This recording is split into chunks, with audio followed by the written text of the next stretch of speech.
Yo, what's up? Welcome back to another episode of The Sauce. Good night in the NBA. Last night I picked up, I think it was 2.08 units. Good news. Love being in the green. And we got another good slate here tonight. Pretty solid for a Thursday. And this one, we got a good Eastern Conference game here. We're talking Hawks versus Bulls. Let's go. Welcome to The Sauce. The Sauce. Sauce. Hey, get the sauce. All right, so we got Chicago on the road in Atlanta here. The line is Hawks plus 4.5. That's as of 6 a.m. But check out the crazy line movement this morning in just 4 hours. This line moves from 4.5, 4, 3.5, 3, 2.5, 2. It's all the way down to Atlanta plus 1. And the action's pretty even in this game. There's not a ton of money coming in on either side. The only explanation is the books probably have already gotten word that Trae Young is definitely going to play tonight. He's currently listed as a game time decision, so maybe they already know for a fact he's going to play. Who knows at this point? All we know is that we're looking at Hawks plus 1. This is as of around 10:30 a.m. So let's cap this game. If you subscribe to this channel, you already know the first step. We're running the numbers through the spreadsheet. According to the analytics, the line for this game should be Atlanta minus 7.05. That's a full 8-point lean on the Hawks here. Big lean on the Hawks. All right, let's run through a quick breakdown. And how the hell do we cap an Atlanta Hawks basketball game right now after that game against the Celtics? In case you missed it, they jumped off to a big lead. They were up 17 early. Jaylen Brown even sprained his ankle and was out for Boston. It was looking like a Hawks domination. Not only did they blow the lead, but they didn't even cover plus 6.5. They ended up getting scraped in that game. Just an embarrassing second half performance. I think they only scored 33 points in the entire second half. I'll have to check, but I think 33. But it's not fair to talk about that second half Hawks collapse without also mentioning that the Bulls have looked like shit recently too. They're coming off 2 straight losses, and in the last game, it looked like they didn't even belong on the same court as Miami for a majority of that game.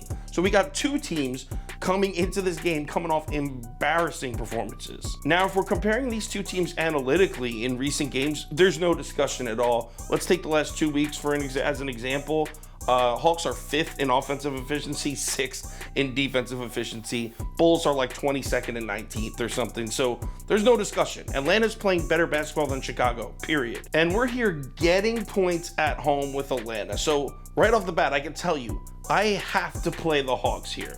The only thing that can keep me off the Hawks is injuries, and quickly, let's mention those. As I said, Trae Young listed as a game time decision, but from what I'm reading and from what it looks like he's probably going to play. Lou Williams, also game time decision. Now, most of you probably think that's not that big of a deal, but hold up. The Hawks don't really have a backup point guard. When Trae Young sits, they have Kevin Huerter run the point, and they'll run some minutes like that. Maybe DeLon Wright will run the point for a few minutes. They really don't have a traditional backup point guard when Lou Williams is not active. So, if you noticed last 2 nights ago, Trae Young ran 37 minutes in that loss and had a minus 17 plus minus. It looks like when Lou Williams is inactive, Nate McMillan may be keeping Trae Young on the court a little too much. In fact, if you look at the last 2 months, when Trae Young runs 37 minutes or more, the Hawks are just 1-4. Just saying, Lou Williams might be a more important piece to the Hawks team than we're giving him credit for. All in all, I got to admit, I'm not worried about the Lou Williams thing. I'm not worried about John Collins probably not coming back. I think Trae Young's going to play, and I think Atlanta is playing significantly better basketball than the Bulls right now. I don't care. I'm taking the Hawks here, man. Give me Atlanta plus 1. If it drops to a pick 'em, I'll take the Atlanta money line as well. I don't care. As far as the final ticket, because that line movement is so crazy, this may only be a half unit or a 0.75 unit play. We'll see. Final ticket posted on KyleKirms.com. It'll have my bet of the day, my top 4 or 5 bets, parlay of the day, as well as every single pick for every single sport. Posted right on KyleKirms.com, 5 o'clock p.m. Eastern time. Also, if there's any crazy last minute changes, injury updates, money shift, line movement, anything like that, I will keep you posted on my Twitter, Instagram story, and Facebook. So make sure you check one of those 3 platforms before you place your bets. Nice 2+ unit night for us last night, but I want some more. Let's make some money. I'll talk to you on Twitter.